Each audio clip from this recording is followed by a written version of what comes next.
नाम जामिन रज़ा है और मैं स्पिरिचुअल रिट्रीट को 2 का पार्टिसिपेंट हूँ। स्पिरिचुअल रिट्रीट मेरे लिए इसलिए मायने रखता है क्योंकि आम तौर पे जो यूनिवर्सिटी के स्टूडेंट्स होते हैं, जैसे मैं भी यूनिवर्सिटी का स्टूडेंट हूँ, तो हमारी लाइफ जो है वो ज़्यादातर दीन से दूर इसलिए होती है क्योंकि मैं समझता हूँ कि हम लोग जो है वो ज़्यादातर टाइम स्टडीज़ के ऊपर फोकस कर रहे होते हैं, क्योंकि जैसे एक पेपर ख़त्म होता है तो दूसरे पेपर आ जाते हैं। तो इस वजह से जो है वो हम दीन से दूर होते हैं। तो जो हम अपनी लाइफ का थोड़ा सा पार्ट निकाल कर दीन की तरफ भी आएँ और स्पिरिचुअली अपनी यानी जो स्टडीज़ हैं उसको भी ब्रेक करके एक अलग से स्पेसिफ़िक टाइम डेडिकेट करते हैं, जिसमें हमें बहुत सारी जो है वो दीनी मालूमात भी मिल रही है। तो इस वजह से मैं ये स्पिरिचुअल रिट्रीट को मेरे लिए मेन समझता हूँ। इस सफ़र का सबसे जो मेरा मेमोरेबल मूवमेंट है वो है जो हम कहीं पे भी ट्रैवल करते हैं बस में, तो जो साथ में हमारे साथ जितने भी पार्टिसिपेंट्स हैं वो जो मनक़बत या नोहे वगैरह पढ़ रहे होते हैं, तो वो मेरा सबसे ज़्यादा मेमोरेबल मूवमेंट है इस पूरी ट्रिप का।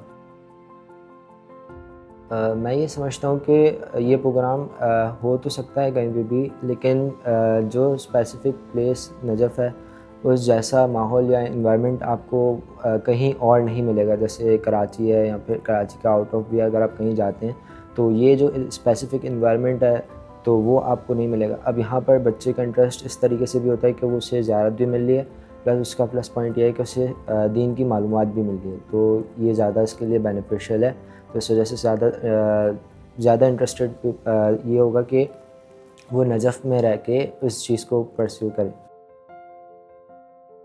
सबसे स्पेशल सेशन मेरे लिए वो रहा है खुम्स का, जो मौलाना नादिर सादकी ने दिया था, जिसमें बहुत सारे जो मेरे डाउट्स थे खुम्स से रिलेटेड वो दूर हुए थे। कुछ डाउट्स जो हैं वो उन्हें खुद जब लेक्चर के दौरान या दर्स के दौरान क्लियर हो गए थे। कुछ जो नहीं हुए थे वो बच्चों ने जो क्वेश्चंस वगैरह किए थे उसके थ्रू वो डाउट्स भी क्लियर हो गए।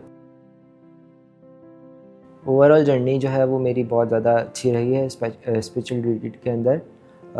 बस थोड़ा-सा जो है वो टाइम मैनेजमेंट के ऊपर मुझे ज़्यादा पॉइंट आउट यानी लगा, और इसके अलावा जो है ओवरऑल मेरा बहुत ज़्यादा अच्छा एक्सपीरियंस मिला, क्योंकि अगर आप किसी और ग्रुप वगैरह में आते हो विदाउट स्टडीज़, यानी सिर्फ़ कारवान जिस टाइप का होता है, उसमें आपको स्पेसिफ़िक ज़ियारत जो कराई जाती है वो सिर्फ़ मशहूर जगहों की कराई जाती है। लेकिन जो नजफ़ है उसमें बहुत सारे अलग-अलग मकामात भी हैं जिनकी ज़ियारत जो है वो स्पिरिचुअल रिट्रीट की तरफ से कराई गई, यानी कि हरम शनासी के प्रोग्राम जो किए जाते हैं, वो मुझे सबसे ज़्यादा पॉइंट आउट यानी अच्छी चीज़ लगी। मैंने बहुत सारी चीज़ों के बारे में सीखा यहाँ से, जैसे खुम्स के टॉपिक्स के हवाले से सीखा। इसके अलावा जो टॉपिक से हट के यानी सेशन से हट के जो चीज़ें मैंने सीखी हैं वो ये है कि किस तरीके से आपने दूसरों के साथ यानी कनेक्ट करना है। देन इसके अलावा जो हरम शनासी के जितने भी प्रोग्राम हैं उसमें बहुत सारी चीज़ें जो हमें नहीं पता थी नजफ़ या करबला के हवाले से या काज़मैन के हवाले से, तो वो सारी चीज़ें जो है वो हमें सीखने को मिली है। तो अब जो चीज़ें मैंने सीखी हैं, अब मैं जाके अपने दोस्त वगैरह को भी मैं दोस्तों को भी ये चीज़ें बता सकता हूँ कि जो चीज़ें मैंने सीखी है कि आप भी उस जगह को विज़िट करो, और उसकी ये एक हिस्ट्री है स्पेसिफ़िक।